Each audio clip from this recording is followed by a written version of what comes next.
for 20 minutes after 10 on this Wednesday morning. Now, transgender people say they're being ignored during Women's Month. This is because they're not seen as women. Priscilla Nkomozakhe is almost done with her transition, and she's an advocate for trans rights. Well, she joins us now to share her journey and experiences. Priscilla, good morning once again.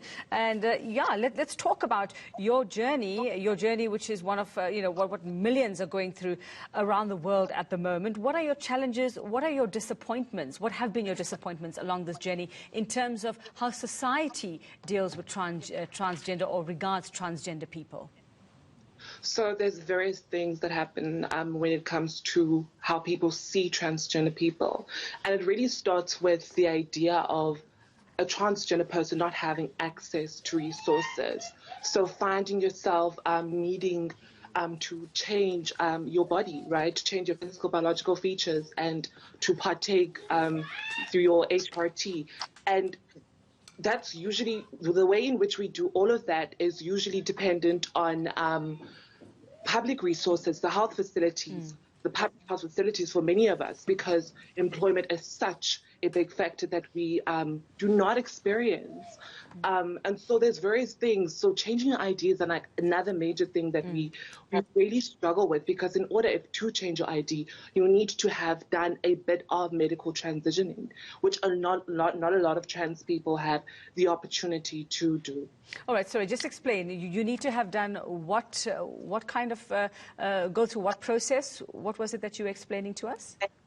So in order for you to change your identification documentation, you need to have medically transitioned. This would have been through your hormonal replacement therapies, right? And then straight after that, you need to have also spoken to a psychologist, elected from a psychologist, elected from a medical practitioner, and then can you only change your identification documentation.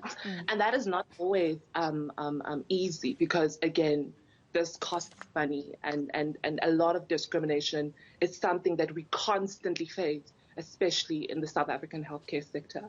Well, I'm assuming then from what you're saying then, Priscilla, is that you would have had to go through the complete genital change as well. All of those things physiologically would have had to change. And I have to wonder, what is the inspection process? I mean, surely that poses a bigger challenge. Who's going to check, and how do they check before they actually help you change your identity or go through with that process?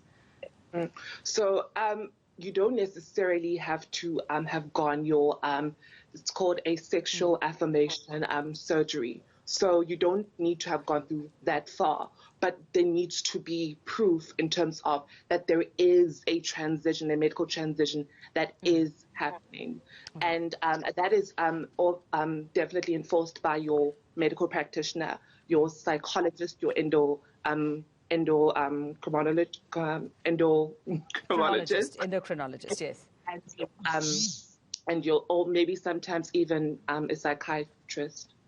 So I want to find out about how we fare here, specifically in South Africa, compared to the rest of the world in getting this recognition across. Where are we in terms? We seem to be, very embracing more and more every day of, different people, different lifestyles as well. So where are we from your experience? Do we have a long way to go in terms of getting to where we recognize everyone equally? I would honestly say from South Africa, through my experiences, that I wouldn't say it's well. I wouldn't say we've definitely reached the mark, because whenever we speak about gender-based violence, we barely touch on the experiences of transgender women. Whenever we speak about gender-based violence that's facing women, experiences that happen to transgender women are barely recognized in South Africa. But not only that, but where are statistics? When we actually looking and reading what is happening in South Africa regarding violence that happens to particular people, what is the violence that is happening to transgender people? Can South Africa actually say this is what's happening to transgender people? There are a particular number of transgender people, and a particular percent of them are killed or murdered or experience discrimination based on their gender identity. So these are the things I think need to be done. And they're not being done. And so it really does affect our progress and analyzing it accurately. Yeah. Well, Priscilla, I mean, that's the wider challenge. You speak quite openly about, the realities of living in a Xhosa trans body. When it comes to culturally, I would imagine also there are major hurdles to get over.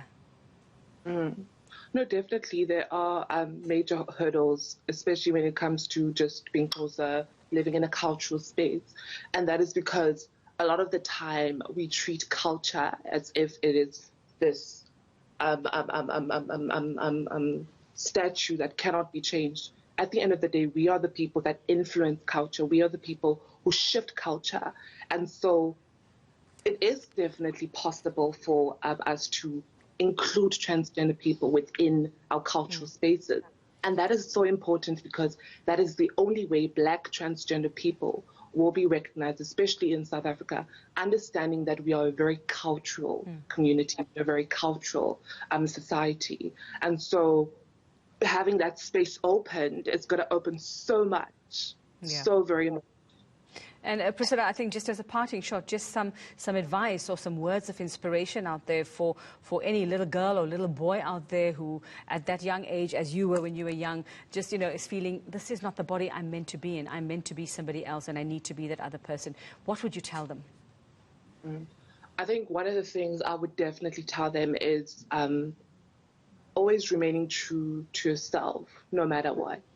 Always remaining true to yourself, no matter what.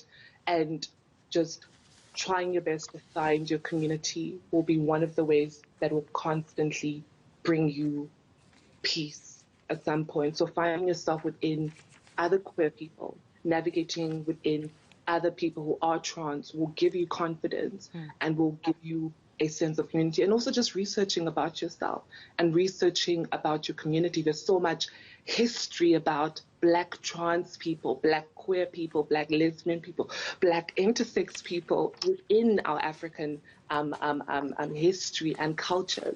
So when we think about decolonization, as a lot of our narratives are part of that. And so just researching about that and finding out more about that is something I would definitely recommend because it gives you a mighty boost in terms of your confidence and surety regarding who you are. Okay, thanks so much, Priscilla, for that insight and for your honesty as well and sharing your journey with us.